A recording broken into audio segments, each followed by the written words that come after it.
Buenos días, nosotros vamos a exponer el tema de elabora documentos preliminares para el dictamen. Mi equipo está conformado por Angélica Velázquez, Grecia Veira de la Hoya, Marco Antonio Jiménez, Valeria Morales, Samantha Loera García, María Rosas, Alondra Olmos, Alexi Fraire y yo, Dusty Cervantes. Soy María Rosas y voy a explicar lo que es el dictamen. El dictamen es la opinión del contador público sobre la corrección contable o incorrección de las cifras de los estados financieros como resultado del examen y revisión de los mismos. Esta opinión podría redactarse en forma y estilo de cada quien. Con el fin de uniformar esa expresión, la profesión ha adaptado una forma de redacción más o menos rígida en la que se resumen claramente tres ideas fundamentales. Identificación de los estados financieros.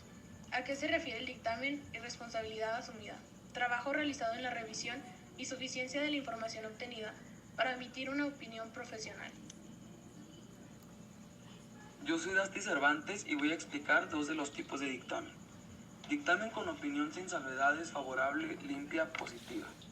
Este dictamen expresa la opinión favorable sobre que los exámenes fueron realizados de acuerdo con las normas de auditoría generalmente aceptadas, que permitieron obtener una seguridad razonable de que los estados financieros no contienen errores importantes y de que están preparados de acuerdo con los principios de contabilidad generalmente aceptados.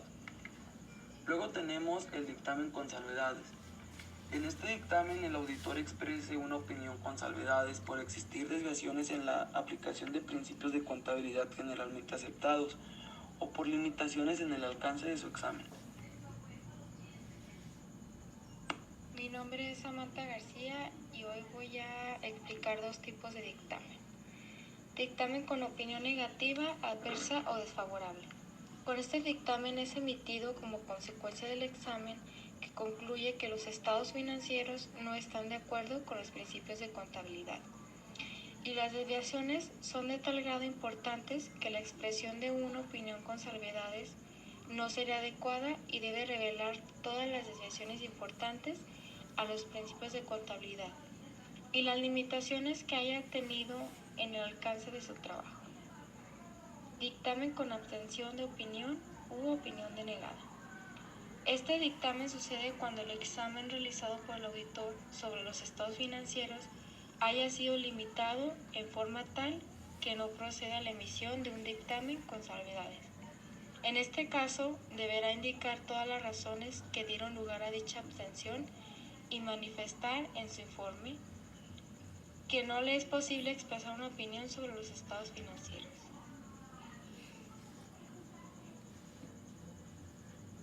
Yo soy Alondra Olmos y les voy a explicar los elementos básicos del dictamen. En primer lugar está el título destinatario, que es el párrafo donde se da la opinión, fecha y firma del dictamen. Está también el título, que es el dictamen de los auditores independientes, que resaltan la independencia del auditor y que también se fijan que en el examen se haya llevado a cabo con las normas de auditoría generalmente aceptadas. Yo soy Alexi Fraire y el siguiente elemento es el destinatario. En el destinatario, el dictamen del auditor debe estar dirigido a los accionistas, a los directores u órganos equivalentes de la entidad cuyos estados financieros se han auditado. Después tenemos el párrafo introductorio. El objetivo del párrafo introductorio es que el dictamen debe identificar a la empresa cuyos estados financieros han sido auditados, esto incluyendo el periodo cubierto por los estados financieros. Dentro del párrafo introductorio se debe identificar el título de cada estado financiero que comprende el juego completo de los estados financieros, así como también referirse al resumen de las políticas de contabilidad significativas y otras notas explicativas, y también especificar la fecha y periodo cubierto por los estados financieros. Yo soy Angélica Velázquez y el quinto elemento es la identificación de los estados financieros examinados. Esto es súper cortito y es muy fácil de entender.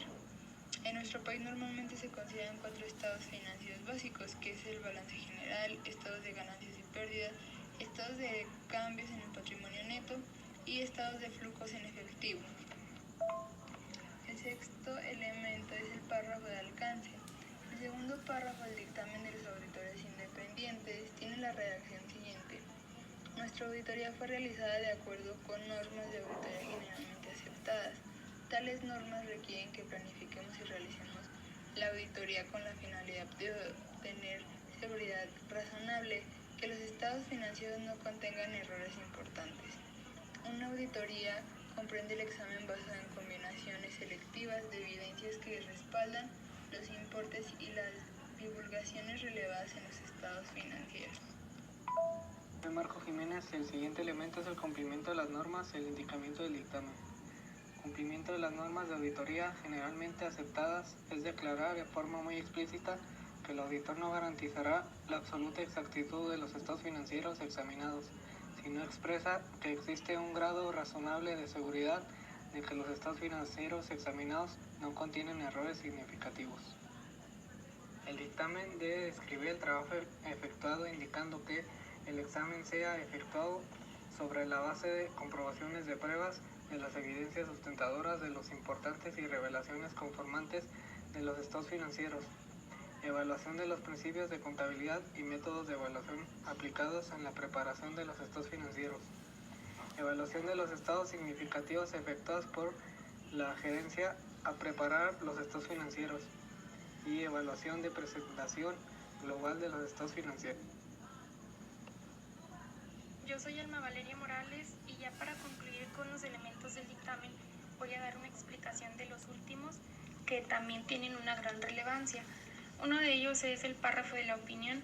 Bueno, esta es la opinión propia del auditor en donde él siempre debe dar a conocer que él considera que los estados financieros, obviamente todos los que ya fueron evaluados y los que ya fueron revisados, pues presenten razonabilidad con la situación financiera, o sea, con los resultados de las operaciones y con los movimientos de efectivo que algunas veces puede llegar a realizar la empresa o la compañía.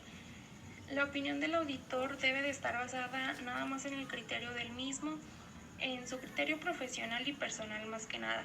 Y lo más importante de todo, debe de estar siempre seguro de las conclusiones que está dando a conocer, las que está dictaminando. Otro elemento es la fecha. La fecha siempre debe de ser la misma en la que el auditor concluye con el trabajo de la auditoría. ¿Qué quiere decir esto? Bueno, pues cuando él se retira de las oficinas de la entidad y cuando obtiene toda la evidencia completa de la información que está dictaminando. Y por último está la firma. La firma siempre debe de ser la del contador, ya que con ella asume y mantiene la gran responsabilidad profesional e individual de que pues está suscribiendo dicho dictamen, por así decirlo. Esta es con la que se compromete. Yo soy Grecia Veira y voy a explicar las fechas de presentación del dictamen. Como regla general, se tiene que la fecha del dictamen debe ser la misma en la que el auditor concluye su trabajo de auditoría, o sea, cuando éste se retire de las oficinas de la entidad. Por ejemplo, si optas por dictaminar tus estados financieros para efectos fiscales o eres contador público inscrito, el dictamen fiscal correspondiente al ejercicio fiscal 2020 se presenta más tardar el 15 de julio del 2021.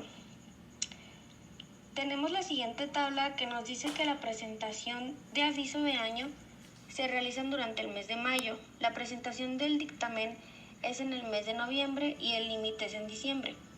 Este procedimiento es de manera anual y varía según el año. Lo anterior es aplicable para aquellos dictámenes Infonavit que se tramiten presencial o electrónicamente.